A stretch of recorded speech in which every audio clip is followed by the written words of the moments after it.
So hello guys, और क्या हाल है तुम्हारे। आज तक मैंने जितने भी एनिमे देखे हैं उसमें से मेरे को दो बुक सबसे इंटरेस्टिंग लगी थी। एक तो डेथ नोट।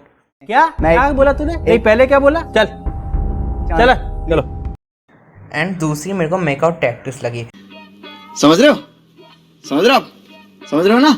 बट आज हम थंबनेल आपने तो देख ही लिया होगा, तो आज हम बात करेंगे डेथ नोट के बारे में। डेथ नोट के बारे में ये नहीं कि उसके रूल्स क्या है, ये रूल्स बताने का काम शिनिगामी का है। हमारा काम है इसके फैक्ट बताना और इसके कंटेंट लाना। तो आज हम इसकी की वीडियो बनाएंगे और ये सिर्फ डेथ नोट के फैक्ट होंगे।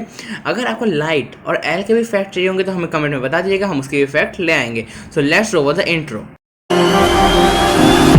I'm cutting dice, look in these eyes. They're not here to please you. There was a time you could be mine. Before all that you put me through, I knew that you were trouble, but everything. So guys, जो हमारा ये वाला fact है थोड़ा ज़्यादा ही OP और crazy level का है। जो डेथ नोट के राइटर थे, ऑथर सुगियोमी ओहबा, वो असल में हिडन आइडेंटिटी थे। यानी उन्होंने एल कैरेक्टर की तरह अपनी आइडेंटिटी हिडन रखी थी तब तक जब तक कि मांगा रिलीज़ ना हो जाए। और यहाँ तक कि जो उनके इलस्ट्रेटर थे, मतलब मांगा के इलस्ट्रेटर और वो ऑथर, ये दोनों आपस में डिस्कस करते थे plan without meeting each other. यानी ये मांगा कंप्लीट होता कि कभी मिले ही नहीं थे एक साथ, एंड वो अपने प्लान इनडायरेक्ट वे से डिस्कस करते थे, जैसे call, Telegram and letters type like. So guys, जो हमारा नेक्स्ट फैक्ट है वो हमें दिखाता है कि इस पिक्चर में आप तीन most unforgettable death note characters को देख रहे होंगे, जिसमें एक तो लाइट है, वो कैफे के सामने खड़ा है, उसके पीछे मीसा मीसा है, और यहाँ तक कि एल है, वो उन सबके पीछे साइकिल चला रहा है। तो ये वो छोटा सा कैमियो था जो कि एक एनिमे में था, इसका नाम था full metal panic second red. इसके जो व्यूअर्स थे इस चीज़ को देखकर बहुत ज़्यादा अमेज हुए थे, जो कि इस एनिमे के लिए भी बहुत ज़्यादा फायदेमंद था इनका कैमियो लेना। So let's move on another fact. A few moments later. So guys, ये वाला फैक्ट हमें ये बताता है कि जो डेथ नोट था, जो वर्ल्ड फेमस एनिमे था, वो कई जगह बैन भी था। जैसे चाइना और रशिया में तो ये ऑलमोस्ट बैन था, बट ये यूएस में भी बैन था। Like, what the fuck are you doing? Actually guys हुआ ये था कि वहाँ के जो एनिमे व्यूअर्स थे, यानी जो स्टूडेंट्स थे या यंग एम्प्लॉयज़ थे, उन्होंने क्या किया था कि मैं कस्टम नोटबुक या फाइल्स को उन्होंने डेथ नोट बनाना शुरू कर दिया था। लिटरली गाइज वहाँ पर क्या होने लगा था कि जो स्टूडेंट्स थे और जो यंग व्यूअर्स थे, उन्होंने भी नोटबुक को डेथ नोट बनाना स्टार्ट कर दिया था, जिससे कि कोई टीचर में स्टूडेंट से नोटबुक मांगे तो वहाँ पर लिखा होता है डेथ नोट। तो इसी को देखते हुए जो हायर अप से वो इरिटेट हो गया और उन्होंने क्या किया कि डेथ नोट को यूएस में कुछ जगह पर और कुछ टाइम के लिए बैन कर दिया था। तो let's move on another fact. So guys, ये वाला फैक्ट आपको बताएगा कि डेथ नोट की इंस्पिरेशन ऑथर को कहाँ से आई थी। एक्चुअली 1973 में एक मांगा थी जिसका नाम था फुशिगी ना टिचोआ, जो 1973 में रिलीज हुई थी, जिसका मतलब होता है द मिरेकुलस नोटबुक, जिसके ऑथर थे शिगेरी मिजुकी।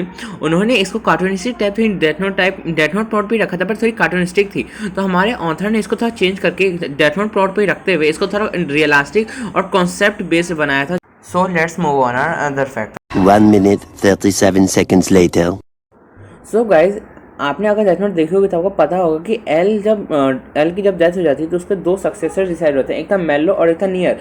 बट द मेलो होता है वो माफिया में चले जाता है और जो नियर होता है वो एफबीआई में चले जाता है। सो एक्चुअली ये प्लॉट बाद में डिसाइड हुआ था। इससे पहले एक और प्लॉट डिसाइड हुआ था कि एल के दो बच्चे होंगे, मेलो और नियर, जो कि ट्विंस होंगे, और ये दोनों अपने फादर की डेथ के लिए रिवेंज करेंगे और जो कि इस केस को इन्वेस्टिगेशन करेंगे। अबे साले, जो माफ करना। बट गाइज, इस प्लॉट को कैंसिल कर दिया गया, डिसमिस कर दिया, क्योंकि इसके लिए एल की एक वाइफ बनानी पड़ेगी और इतना उनको ने सोचा नहीं था कि इसकी वाइफ कौन होगी, और एल की एज भी इसी हिसाब से डिसाइड करनी पड़ेगी। सो इसी कारण ये वाला प्लॉट डिसमिस कर दिया गया था। एंड जो ऑथर और इलस्ट्रेटर थे उन्होंने सोचा कि ये ज़्यादा ऑडियंस को अच्छी लगेगी नहीं ये टॉपिक, इसलिए उन्होंने ये टॉपिक नहीं डाला था। So guys, let's move on another fact. So guys, अगर जिसने मांगा पढ़ी होगी सिर्फ उसी को ये फैक्ट के बारे में पता होगा, नहीं तो एनिमे वालों को पता नहीं होगा। एक्चुअली ये था कि इस फैक्ट में कि जो मांगा लिखी गई थी, जो पहली मांगा निकली थी, उसमें जो लिखा गया था कि एक डेथ एजर भी था। हाँ, अगर आप किसी का नाम लिखकर और आपको नहीं चाहते उसको मरवाना तो आप टाइम लिमिट पूरे होने से पहले उसका नाम मिटा सकते हो। बट एक्चुअली इस कॉन्सेप्ट को एनिमे में ऐड नहीं किया गया था और इसको सिर्फ मांगा तक ही रखा गया था। वो भी ये मांगा नई वाली मांगा से नहीं, पुरानी वाली जो मांगा निकली थी फर्स्ट एडिशन, उसमें ही रखा गया था ये वाली। सो ये प्लॉट भी एक था। एंड इस प्लॉट के साथ एक और चीज़ थी डेथ इरेजर की खासियत कि अगर आप, एक तो था कि अगर आपने नाम लिख दिया और आप उसको नहीं मरवाना चाहते तो टाइम लिमिट से पहले मिटा दो। दूसरी चीज़ ये है कि अगर कोई आदमी मर गया, अगर वो टाइम लिमिट से बाद मर गया तो आप उसका नाम मिटा के उसको वापस से रिवाइव कर सकते हो। ये एक और कॉन्सेप्ट था, पर इस प्लॉट को मैंने जैसे बोला कि इस प्लॉट को एनिमे में नहीं रखा गया था, तभी एनिमे थोड़ा इंटरेस्टिंग बने।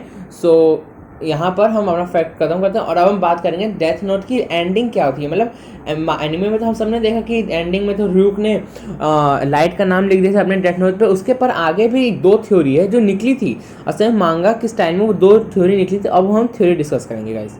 सो गाइस, जो पहली थ्योरी है वो हमें ये बताती है कि जो लाइट था असल में उसकी डेथ होने के बाद भी लोग उसको गॉड की तरह प्रेस करते थे, क्योंकि बहुत सारे लोगों ने, मतलब पूरी कम्युनिटी ने इसको एक्सेप्ट नहीं किया था कि वो एक क्रिमिनल था, बल्कि उसने चाहे 1 लाख प्लस लोगों को मारा था।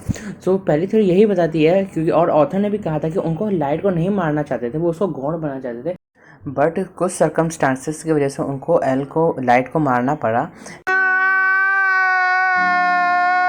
और सबसे ज़्यादा दुख उनको लाइट के डेथ से ही हुआ था, बल्कि वो एल हो या कोई भी लोग, उनको सबसे ज़्यादा दुख लाइट के डेथ से हुआ था। एंड इसीलिए उन्होंने थोड़ा मांगा एक्सटेंड करके लिख दिया कि आज भी लोग कीड़ा को वर्शिप करते हैं एंड उसको अभी भी गॉड की नज़र से देखते हैं।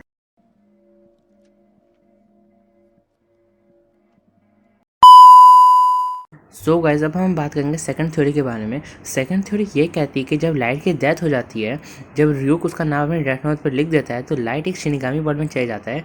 जैसे कि र्यूक ने कहा था कि जो आदमी डेथ नोट यूज़ करता है, ना ही वो है और ना ही हेवन में जा पाता है। सो इसीलिए लाइट भी इस कॉन्सेप्ट को फॉलो करते हुए वो सीधा शिनिगामी वर्ल्ड में जाता है, जहाँ पर उसको सारे पेन झेलने पड़ते जो कि उसने अपने डेथ नोट में जिन लोगों को दिया था।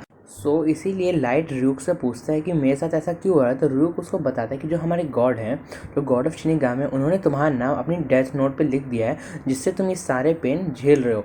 सो लाइट र्यूक से पूछता है कि मेरे को कहाँ मिलेंगे, क्योंकि लाइट ने 1 लाख प्लस लोगों को मारा था, इसलिए वो इतना पेन नहीं सह सकता था।